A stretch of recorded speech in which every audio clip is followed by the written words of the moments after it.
Hey guys, this is Rhys Trenhaile from the Vanguard team at Manor Realty. Thank you for coming back, Fraser Fathers. Today, guys, I wanted to go over something that is a real problem in the housing crisis that I'm experiencing as a developer and an investor, which is things are slow at the bureaucracy level. But the interesting thing is they know it is, and they're going after it. They're trying everything. Well, they're trying their best to speed things up.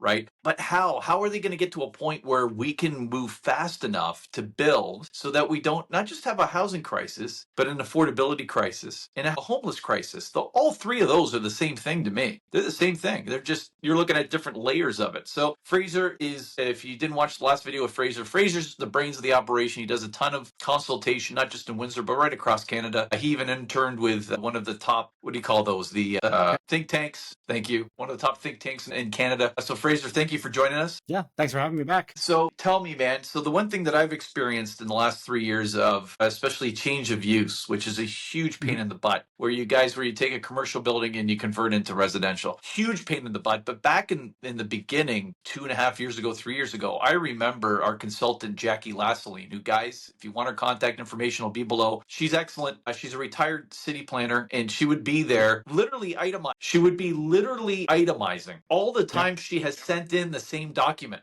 to the city. Yep. And you're talking, the record was 3 times, multiple times, 5 times. That's gone away now because the city has moved over to a cloud permitting system so that all the documents are in the same place. So all these different bureaucrats can access the same file, the same account, and retrieve. So that to me is one positive that I see now. And I've heard through the grapevine from my investor base that additional dwelling units are now faster to process. And I've heard at the federal level that Minister Sean Fraser is already having a positive effect on things like the CMHC MLI Select program that I need on my big apartment buildings, that we were going to dodge the whole system because it was a 9-month waiting list. And now it's a 3-month waiting list like that. It's back down so we can access that program without bleeding out too badly on our building. So sorry, Fraser, I talked too much there, but guys, that's my experience as an investor and a developer. Fraser, what else are you seeing out there that's speeding things up, or what do you see in the future that's going to speed things up? At a Windsor perspective. Yeah, so I think just to start off, there's multiple layers to this, and we're not going to get into any of the weeds of those layers, but those layers all build off of one another. So a change, even though we're talking about maybe Windsor, there is things that the feds can do at the National Building Code, for example, that can then trickle down. But the risk is, does that trickle down actually happen all the way down, right? Because they're often built off of one another, and usually it's more constrictive the narrower you get. So that's just one thing that we have to be mindful of. When we're thinking about what's speeding up, pre-approved building designs is something that CMHC is bringing back their pre-approved catalog for. It is coming. Is it coming?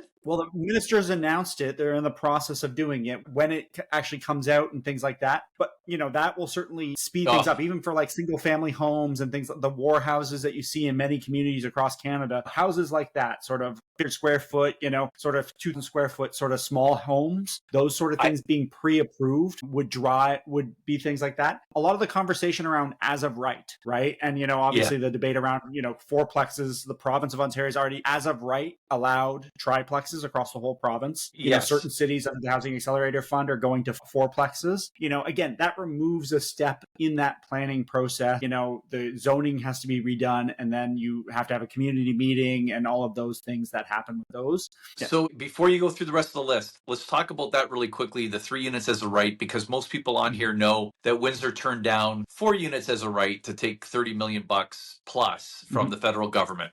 And people don't realize that, but investors know this, Fraser. 30 million isn't 30 million when it comes to real estate. 30 million is 60 million because you're going to go to the infrastructure guys at Ontario and say double our money. And then you're going to go to CMHC and go give us 90% loan to value to build all this affordable housing that we need. Like that is not 30 million. It's 6 million that we're turning down as far as the amount of real estate you build. Yeah, depending. And again, not all that money could go to actually build housing, right? Like some of that money was for other things within the city, including improving city processes and speeding up certain things. So we've already talked about the bureaucrats to handle the backlogs, permitting system, even just things like having more, building inspectors, right? Like you could have hired a slate of inspectors so that you can just get through like the day-to-day site stuff in a quicker manner and like handling some of the other things. Another example of how things are, and this is probably a bit more controversial around how things might be speeding up, is obviously the province changed a whole bunch of rules around heritage. And so, whether heritage protections are certainly going away, and there's a deadline deadline of the end of this year where the Oh, city has to yeah. either relist stuff. And, if a unit is or isn't in a heritage neighborhood, that could certainly have implications on even just Yeah. the design characteristics that you have to incorporate into a new unit going forward, depending on these heritage rules. And the province has been talking a lot about going back, and they're going to bring back legislation probably in the next few months around another swath of environmental planning and other changes to try and unlock additional value in those spaces. Again, what those look like and the implications of those remain to be seen, and they're probably going to be controversial given what's happened in the past, but those are also on the horizon. You hear about the backlogs with the environmental for developers that are kind of going into the bean fields, building more sort of Yeah. subdivisions, raised ranches. I do hear that, but that's not my wheelhouse. Coming back to one thing you said. So as of right now in Ontario, you're allowed up to 3 units, guys. Now, 2019, that's when they went from as of right 1 unit to 2 units. That was under the Wynne government. And then At the under very, very the end, yeah. yeah, and then the Dougie Ford government, as a right, increased that to 3 units. So with Windsor turning down the 30 million for not, the carrot was, guys, go up to 4 units as a right anywhere in Windsor, and we'll give you a minimum of 30 million bucks. And Windsor turned that down because they were scared that grandma was going to get kicked out of her house, and Peter Valente was going to build a fourplex, which is ridiculous. Well intentioned. I don't think there was anything nefarious about it. It was just like not based in reality, guys. And so now here's an interesting thing. So I post that in my response to that, I think on CTV. I think I got interviewed on CTV about that one. And one of my old track and field buddies saw it on LinkedIn. Now, this guy was 9th at the Barcelona Olympics in the 1500s. Graham is now the head of housing strategy for Kelowna, BC. And Graham sees my post. He goes, "Hey, Rhys." He goes, "Now, what do you think of this statement? What do you think of this statement, Fraser? I'm interested to hear your comments on this." So Graham says, "Hey, Rhys, it's ridiculous that your city hasn't taken that money because it's inevitable that the province of Ontario at some point is going to say 4 units as a right, or the federal government is going to say 4 units as a right across Canada. Take the money, because you're going to have to do it anyway." And he said, generally, Ontario is about 2 to 3 years behind British Columbia in housing policy because their problems are more acutely felt in Vancouver, so they tend to be a little bit ahead. And they just went up to 4 units as a right, I think, back in August 2020. So is he right? Does that sound right to you with that statement? I think, yeah. Like, generally speaking, Vancouver is a bit of a bellwether for, housing affordability, and it's them and Toronto, downtown Toronto, are the first to always feel everything, and then it sort of circles out from there. And because Vancouver is a much bigger proportion of BC's population, compared to like Ontario. Like, good that's point. where you get provincial action quicker there because it's hitting a larger portion of the province than in Ontario. Right. So yeah, like, odds are at some point someone's gonna force 4 units on, whether it's across the province or across the country. There is a missed opportunity and an opportunity cost for not taking the money when we had the opportunity for that's that. what I tried to talk to certain city councilors about it, and these are smart guys that usually I can have an educated discussion with, an open discussion. And it's the first time I feel like I ran into minds that were already entrenched and made up. And it was really interesting. It's like, wow, why are you guys so defensive about this? Like, and I was trying to explain that it's going to be 4 units as a right anyway. Take the money. This is what my good friend, who's a housing strategist at one of the biggest cities in British Columbia, is saying. It was interesting to watch it fall on deaf ears that usually aren't deaf ears. Yeah, I think there's the politics of it separated from the the policy is very different, right? You go into a neighborhood and you go into Walkerville or you go into Riverside, and it's very easy to paint the doomsday scenario of the little house next door is going to get knocked down by some evil developer, and they're going to have 4 international students living next door. Who knows? They're going to fill it full of illegal immigrants.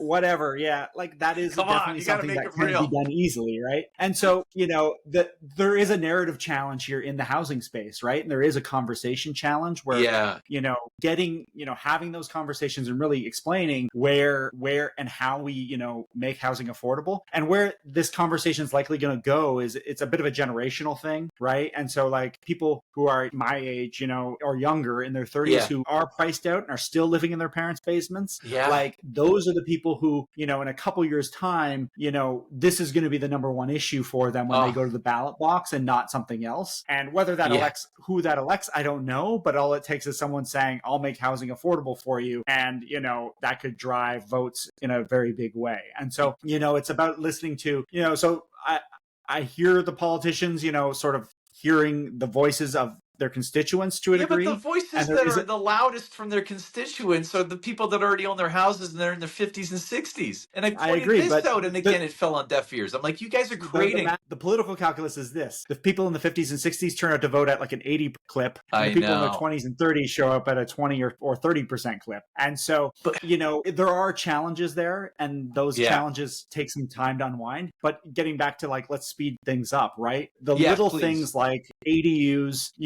and those tiny things, like it's all tied together with culture, right? And like there's a shift in culture that's needed across Canada, not just in Windsor, Across around, the Western how, world, across Brazil, it's hitting all kinds of countries at the same yeah, time like, concurrently. but particularly in North America has unique challenges, I think, in the context of that, because we're so population not dense from a population density Yeah, we're not perspective. at all. We have such large distances between urban centers. It's like in Europe, the distance between Windsor and London would have 3 cities in it of each equal size of Windsor and London, right? So In when that, I land at Heathrow or Gatwick in London, I can drive to Wales in 2.5 hours. I yeah, mean, it's like, do you so understand how many big cities I pass in 2.5 hours? Like, it's insane. exactly. And so like, but that's not the reality in North America, No, right? You can drive no. 2.5 hours and see nothing in Canada, in many Corn, cases. corn and cows. So like, Yeah. that's the cultural shift that has to occur. And that, the challenge that we have to have, and the conversations that we have to have as a society, as a community, as a city, is really around what are the incremental steps to get us there, not necessarily what is the urbanist utopia that we want or may be Right. desired by some people or whatever. And like, what are the incremental steps that'll make things more affordable, that'll make life better, and tie all those pieces together. And it does come down to also things that are outside of housing, like transit and,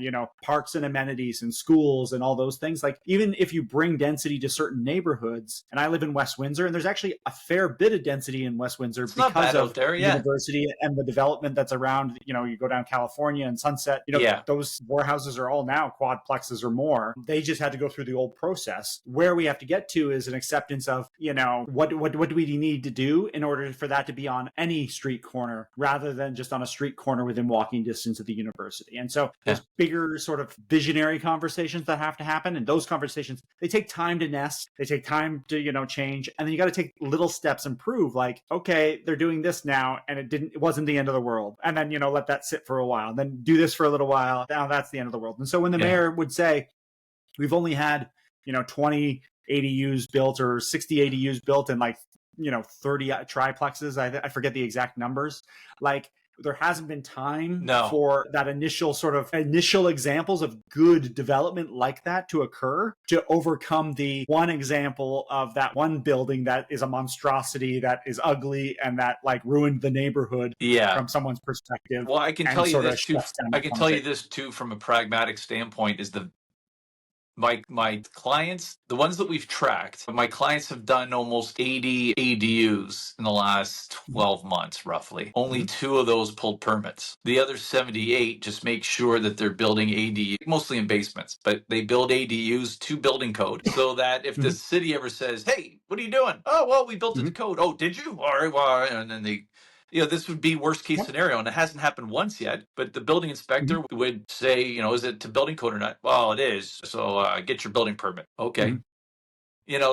Yeah, and I wouldn't, again, like, your clients going outside this, that's not what the system is sort of there for, admittedly. Yeah. But, it's like, it happens. And like, but to me, the system is broken when you don't move fast enough, so that those people feel like, I don't want to hurt anybody. I'm going to do it to building code, but I'm not going through that BS. I don't need to go through that BS. But the risk is, all it takes is one not doing it, and maybe definitely not your clients, but someone not doing it. Doing it wrong and killing somebody. And then if something happens in that case, then there's a lockdown on everyone who has done it. Yeah, so well, I think that's an argument for licensing, right? Yeah, and that's a whole other conversation. Yeah. All right, well, this is good. The good takeaways, like including the fact, we're talking about federal trickle down, federal building code trickle down. It's interesting, and maybe you can answer this for us before we leave. My understanding now is that Ontario has forced all municipalities to follow their building code. So the municipalities can't sort of jerry-rig the bylaws to screw around with things like ADUs, which they've been doing. A great example would be ceiling height in basements. The provincial law has been 6'5". Well, Windsor made it 6'7", and you go, oh, 2 inches, no big deal. No. Huge difference. 2 inches means an extra cinder block in the basement.